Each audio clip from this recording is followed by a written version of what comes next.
गोर लागै छी सब गोटा के। कार्तिक महीना के कथा लऽ कऽ तेसर दिन का उपस्थित भेल छी, सब गोटा सुनब जरूर से आग्रह करै छी। तऽ एकटा गाम में एकटा ब्राह्मण रहथिन, जे ब्राह्मण बहुत गरीब रहथिन। तो हुनका 6टा बेटी रहन, ब्राह्मण के 6टा बेटी रहन।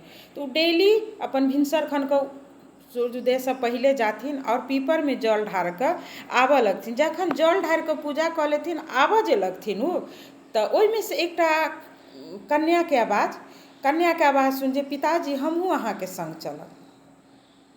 ई आवाज जे सुनाई ने तऽ ब्राह्मण के शरीर कंपित भऽ जाए आ डर लागि जाए जी एहिमे से केना एकटा बच्चा के आवाज होइ छै, ओहो कन्या के आवाज अबै छै जे पिताजी हमहूँ चलब कहि कऽ आ ओ घर आबि जाथिन।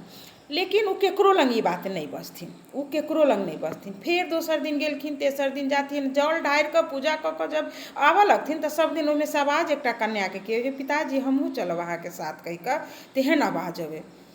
एहि चिन्तासँ ब्राह्मणके होइ जे किछु चूक तऽ नहि भऽ रहल अइ, किछु पूजामे हमरासँ गड़बड़ तऽ नहि भऽ रहल अइ जे एहिमे से एकटा कन्याके आवाज अबै छै, ओहो कहै छै जे हम अहाँके संग चलब।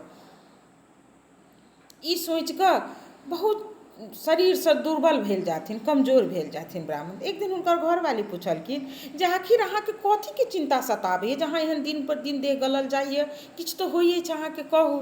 तऽ कहलखिन हमरा होइत तऽ किछु नहि अइ, लेकिन हमरा एकटा बात चिन्ता सताबैए जे हम एतेक नियम निष्ठासँ पूजा पाठ करै छी, पीपरमे जे हम जल ढारि कऽ डेली आबै छी तऽ एकटा कन्याके आवाज अबैए कि पिताजी हमहूँ अहाँके संग चलब। से हमरा नहि समझमे आबै जे हम की करू। ब्राह्मणी हँसिकऽ की कहलखिन जे अहाँके जखन कहैए पिताजी हम चलब तऽ नेने आउ हुनका सङ्गे। 6टा बेटी अछि, एकटा बेटी आरो भऽ जायत तऽ की हैत, हुनको लऽ कऽ हम चलि आयब। दिन जब ब्राह्मण दोसर दिन गेलखिन पूजा करय लए भिनसरमे, जखन जल फूल ढारि कऽ पूजा कऽ कऽ आबऽ लगलखिन, पिताजी हमहूँ चलब। कहलखिन चलू, कि एकटा छोट सनके कन्याके रूप धारण कऽ कऽ हुनका सङ्गमे ओ चलि एलखिन। आब आबि गेलखिन हुनका घरमे तऽ देखै छथिन जे घरमे तऽ खाना पीनाके किछु नहि छै। तैयो कहलखिन कि से आ खाना बनबैला ब्राह्मणी जाइ छथिन जे एलखिन हँ तऽ हम केना नहि खाना देबै खाना। तऽ कहलखिन माँ अहाँ खाना नहि बनाउ, हम जाइ छी खाना बनबै। कहलखिन अहाँ एतेक छोट बच्चा छी, खाना बनायब हाथ तात पाकि जायत। कहलखिन नहि हमरा हाथ कैला पाकत, हम खाना बना लेब।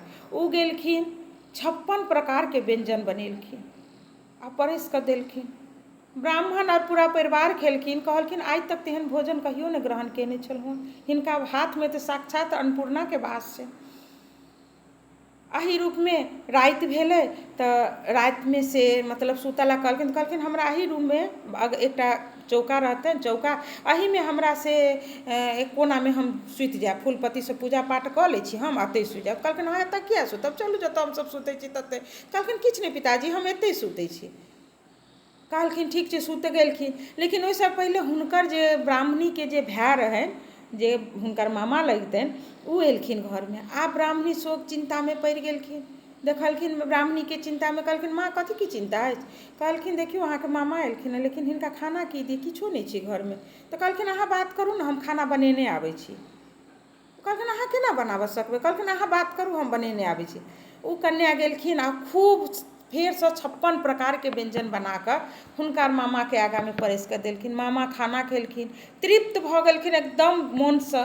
कहलखिन दीदी आइ तक हम एहन खाना कहियो नहि खेने छलहुँ, के बनेलखिन हँ। तऽ कहलखिन एना एना सब बात बतेलखिन। कहलखिन हिनका हाथमे तऽ स्वयं अन्नपूर्णा वास कऽ रहल छथिन। खा कऽ जाहि घरमे ओ सुतलखिन भण्डार घरमे, ओहि भण्डार घरसँ जतेक दूर तक हुनकर नजर गेलनि, ओतेक दूरमे हुनकर कोठा सोफा अटारी धन सम्पत्ति सब चीजसँ घर भरि गेलै। आ ओ कन्या घरसँ जाय लगलखिन, जाइत रहथिन। ई सब चीज एकटा ब्राह्मण दोसर ब्राह्मण देख लेलखिन। कहलखिन कि अहाँ कतऽ जाइ छी, अहाँ के छी आ कतऽ जाइ छी। कहलखिन हम तऽ लक्ष्मी छलहुँ, ब्राह्मणके दरिद्रता दूर करऽके लेल आयल छलहुँ हँ, से आब हम जा रहल छी। अहूँके अगर दरिद्रता दूर करऽके अछि तऽ हमरा लऽ चलू अपना घरमे। कहलखिन हँ चलू। दोसरको ब्राह्मण रहथिन, हुनका अपना घर लऽ गेलखिन। हुनको घर धन सम्पत्ति सब भरि गेलनि, एकदम सब चीजसँ भरल पूरल भऽ गेलखिन। रातिमे एतेक भऽ गेलै, लक्ष्मी माता चलि गेलखिन फेर अपन पीपर गाछमे। भिनसर ब्राह्मण उठै छै, देखै छै तऽ कन्याके खोजै छथिन, पुत्री कतऽ छी कतऽ छी। ब्राह्मण देख लेलखिन, कहलखिन अहाँ किनका खोजि रहल छी? कहलखिन हमर पुत्री आयल छलथि, काल्हिखन नहीं देख रहल छी। कहलखिन ओ पुत्री नहि, ओ तऽ स्वयं लक्ष्मी छलथि हँ, जे अहाँके दरिद्रता दूर कऽ देके साथ हमरो दरिद्रता दूर कऽ देलथि। ओ स्वयं लक्ष्मी माता छलखिन, कन्याके रूप धारण कऽ कऽ आयल छलखिन।